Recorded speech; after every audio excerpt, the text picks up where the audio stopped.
নমস্কার, আমি রাজীব টিউশন সেন্টারের কর্তৃপক্ষ।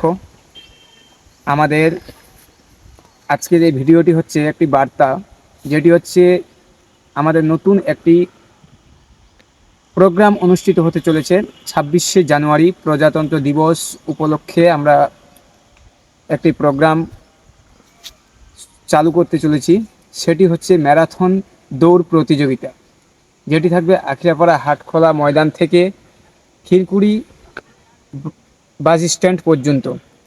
এছাড়াও সেই সঙ্গে আরও অন্যান্য খেলাগুলো থাকবে, যেমন 100 মিটার দৌড়, 200 মিটার দৌড়, আলু দৌড়, বিস্কিট দৌড়, এরকম আরও অসংখ্য প্রতিযোগিতা থাকবে। তাই আমার সেন্টারের সমস্ত ছাত্রছাত্রী, সেই সঙ্গে বহিরাগত ছাত্রছাত্রী, অভিভাবক, অভিভাবিকা সবাইকে 26শে জানুয়ারি সকাল 8টায় আসার জন্য আমার পক্ষ থেকে আমন্ত্রণ রইল। আপনারা অবশ্যই এই খেলাটি উপভোগ করবেন এবং অবশ্যই আসবেন। স্থান আখিরাপাড়া আল জিব্রাইল পিস মিশনের পাশেই রাজীব টিউশন সেন্টার। ধন্যবাদ।